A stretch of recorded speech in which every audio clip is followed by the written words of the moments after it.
Hi, this is Lynn, and my project is called Eval tool. This is a project that allows students to assess conditions of buildings that are owned by the city of St. Louis. So they can fill out evaluations and display photos. There's also an admin who can assign different buildings to the students. The program uses a basic CRUD repository. It has separate roles for the admins and the regular users, and the users can link to and display photographs. The admin can assign buildings to the users, and because there's about 2,700 buildings in my database, they'll look up the buildings by the ward they're in and by the street name instead of scrolling through a list of 2,700 buildings. Then the regular users can fill out forms, they can edit them, they can collaborate. They can also add photographs by linking URLs. The database for this project has 3 tables that I built. One is for the imported building data. One is for evaluations, and these are linked to the buildings in a one-to-one relationship. And there's a separate table for users. Because users and evaluations have a many-to-many relationship, there's also a separate join table to track those relationships. This project was done using Java, Spring Boot, the Timeleaf templating engine, a MySQL database, and most of the front end is done with Bootstrap to make it pretty.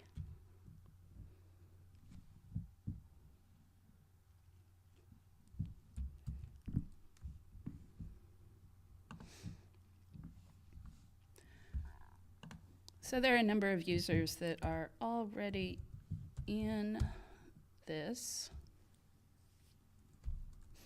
I'm going to say that again because I have to think about my user now.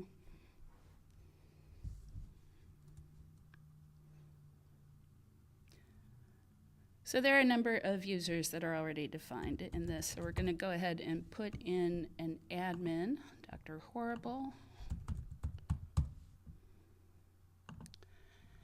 The admin can do a lot of different things. So they can assign other admins, they can assign buildings to people, they can view all of the users and then click on the users to see what they have going on. They can also look at their own buildings.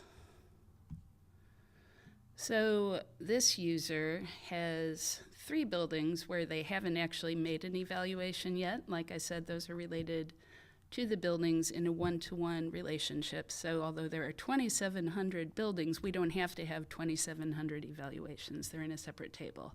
They don't exist until you make one. So you can create an evaluation. You can also edit an existing one, which is what we're going to do. So this building has already had an image uploaded, but none of the text filled in. So we're going to describe it.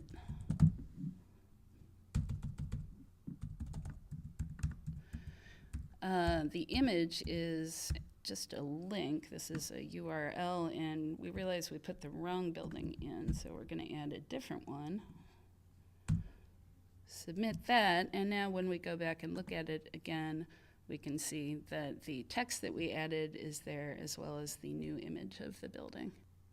So an admin, as I said, can assign buildings to the users, and we can assign a building to any user by selecting them and then selecting the ward in which the building will be, and then selecting the street, and then selecting the actual building. And then the admin can unassign the buildings or view completed evaluations. This one doesn't have a photograph uploaded yet.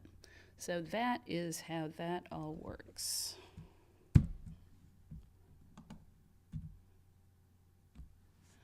I had to learn a number of new things to make this work. So using the @query annotation was necessary to write a natural SQL query within Java in order to select distinct street names and select distinct wards to generate those lists. I had to learn how to make one-to-one relationships, which aren't super common, but were necessary for this project.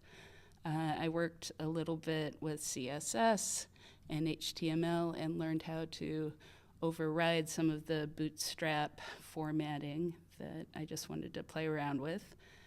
I had to figure out how to incorporate external data.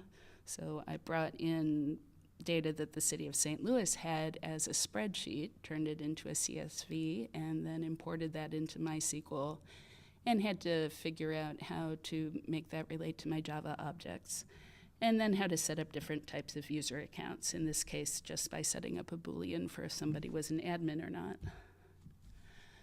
I have a lot of different branches for this project on GitHub right now where I'm working on different things. So one of them is for making it prettier.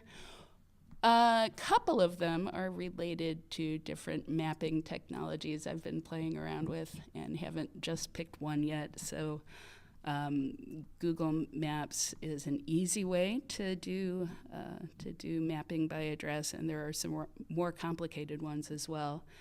And I'm also learning JavaScript so I can improve the interface and have more fun clicking options. And that is the end of my project. Thank you for looking at my project.